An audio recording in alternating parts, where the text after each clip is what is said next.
जम के बोलो 26। जो भगवान विष्णु के पास जाकर निवेदन करी थी वो निर्जला थी, निर्जला।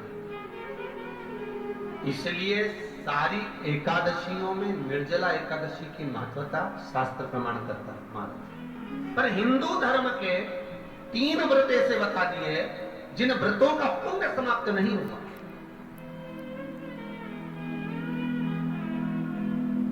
हिंदू धर्म के 3 व्रत ऐसे हो गए जिनका पुण्य समाप्त नहीं हुआ महाराज। क्यों? जिनका पुण्य प्रबलता में बढ़ता गया। पहले नंबर पर एकादशी, दूसरे नंबर पर प्रदोष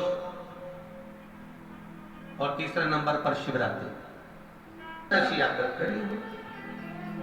अब निर्जला के दिन शिव महापुराण की कथा कहती है, स्कंद पुराण कहती है कि आप वर्ष भर की एकादशी का क्रम भले ना करें, पर निर्जला एकादशी के दिन जो तुलसी हम ठाकुर जी को समर्पित करते हैं वो तुलसी, ध्यान देना, वो तुलसी अगर मान लो आपके पास में रखी है,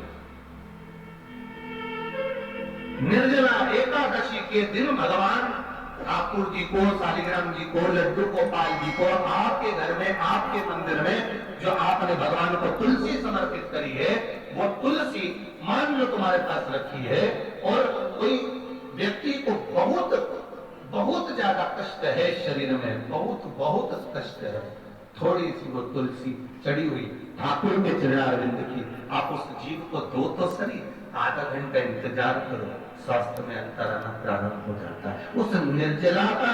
क्योंकि निर्जला ऐसी एकादशी है जिसने जगत में जाकर देवताओं के पास जाकर निवेदन करा है जग कल्याण। जितनी माताएं एकादशी का व्रत करती, बहुत ध्यान से सुनना आज की कथा को, शायद जिंदगी में मिली ना मिली, पर ये कथा का रिश्ता तो बहुत ध्यान से सुनना। स्कंद पुराण यहां तक कहती है कि इस कथा के चरित्र को जो श्रवण कर लेता है उसको 26 एकादशी करना भी नहीं पड़ती। इस एकादशी की केवल ये कथा सुनकर ही वो तर जाता है। बहुत ध्यान से सुनना इसको कथा को।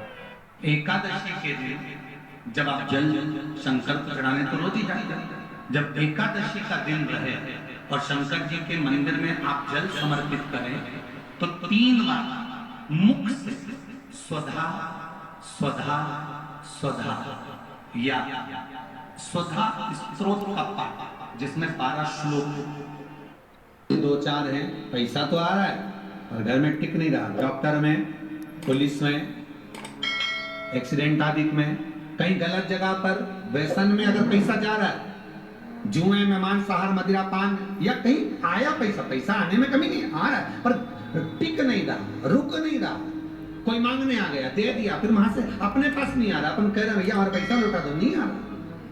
तो महाराज शिव महापुराण की कथा कहती है एकादशी के दिन गंगा के जल में मात्र 7 बेलपत्री डालकर जो नंदीश्वर भगवान अर्थात जो शंकर जी के शिवलिंग के सामने नंदी होता है, उस नंदी के चरण पर गंगा का जल चढ़ाकर बेलपत्री शिव पर समर्पित कर देता है, उसके घर में रुपया रुकना चालू हो जाता है, फिर वो गलत जगह पर नहीं जाता, गलत स्थान पर वो धन जाएगा ही नहीं। तूने समझा, मांग तुझे क्या चाहिए। एकादशी ने भगवान विष्णु से कहा, नाथ प्रभु वर दे दो, मृत्यु लोक में जो मनुष्य मेरा व्रत करेगा, चाहे जलचर, थलचर, वायुचर या सांसारिक मनुष्य, मेरा अगर एकादशी का व्रत करेगा, प्रभु उसके यहाँ धन धान्य वैभव सुख संपदा बढ़ेगी और उस जीवात्मा को नरक नहीं भोगना पड़ेगा, सीधे वैकुंठ का उसको वास मिलेगा। जब जीव आत्मा को लेकर चला जाएगा, यम के दूत जब बंदी बनाकर ले जा रहे होंगे उस जीवात्मा को, जिसके प्राण छूटे होंगे, यम के दूत जब बंदी बनाकर ले जा रहे होंगे, तब मुझे वर दो कि मैं इसका हाथ पकड़कर बेतंडी से पार उतार कर सारे नरकों से निकालती हुई आपके धाम में लेकर आऊं। भगवान ने वर दे दिया, तथास्तु। हे एकादशी सुनो, मृत्यु लोक का मनुष्य अन्न का त्याग कर कर, क्योंकि अन्न में एकादशी के दिन पाक पुरुष रहता है, अन्न का त्याग कर कर एकादशी के दिन जो मनुष्य तुम्हारा व्रत धारण करेगा, उस व्रत को करेगा और उस व्रत को धारण करेगा, उसकी मनोकामना पूर्ण होकर वो मेरे ही धाम को जाएगा। ये तो हुआ एकादशी के जन्म की कथा।